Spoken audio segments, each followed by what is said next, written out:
Voilà Soumangoro Kanté. Aujourd'hui, on va parler de comment Soundiata Keita a pu battre Soumangoro Kanté. Souvent, on dit, faut pas, tu vas trop parler parce que ta bouche peut te mettre dans le problème. Mais avant que ça va continuer, vous voyez la bille quasiment là, non? Celui qui a fait ça, il s'appelle Général Mille Touré. C'est un styliste, il est très fort, hein. On continue. L'Empire Soso, pour ceux qui ne connaissent pas, c'est un empire qui a vécu dans la boucle du Niger. Et ça a été fondé par le roi Kambiré Diaresso. C'est lui qui a fondé son empire. Il a fondé son empire. Voilà. Les rois se sont succédés jusqu'à un bon.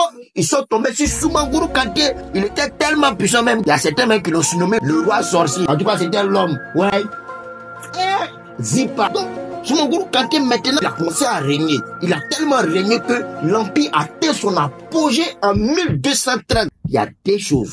Quand il y a l'argent, il faut faire attention. Parce que le plus souvent, quand les garçons ils ont l'argent, c'est femmes qui les intéressent. Alors, quand tu vas vers femme, tu vas vers le déclin. L'empire a tellement régné, ils ont eu l'argent, ils ont eu la gloire, les honneurs. Tout le monde parlait d'eux. C'était le boucan, c'était le père en ce moment-là. C'est comme ça qu'ils ont envoyé femme derrière lui. C'était la sœur de Soundiata Keita. Voilà la partie où on dit ta bouche peut te mettre dans le problème. Bon, je sais pas trop ce qui s'est passé là-bas, mais on connaît femme et puis garçon, tu vois. Quand femme veut connaître ton secret, il suffit simplement qu'elle caresse ta poitrine. C'est là maintenant, la femme te dit, bébé, dis-moi, c'est quoi ton plus grand secret pour te terminer même? Ne t'inquiète pas, mon plus grand secret.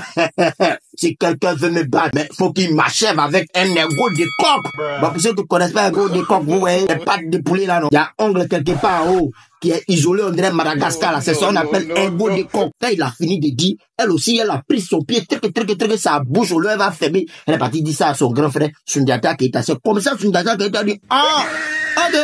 A réglé son problème. Bataille de Kirna en 1235.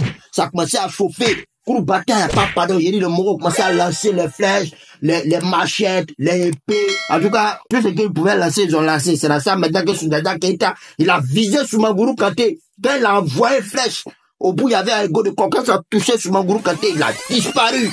Il est devenu tourbillon jusqu'aujourd'hui. Quand nous-mêmes on voit tourbillon, on dit, c'est pas Soumangoro Kanté qui est là. Bon, en tout cas, bon, c'est ce qu'on nous a expliqué. Donc, j'essaie de faire un peu un petit résumé là, pour vous rafraîchir un peu la mémoire. Les empires là, si vous remarquez bien, chaque empire a eu son apogée. Et après l'apogée, ce qui a suivi, c'est le déclin. En tout cas, moi, mon déclin, c'est ici.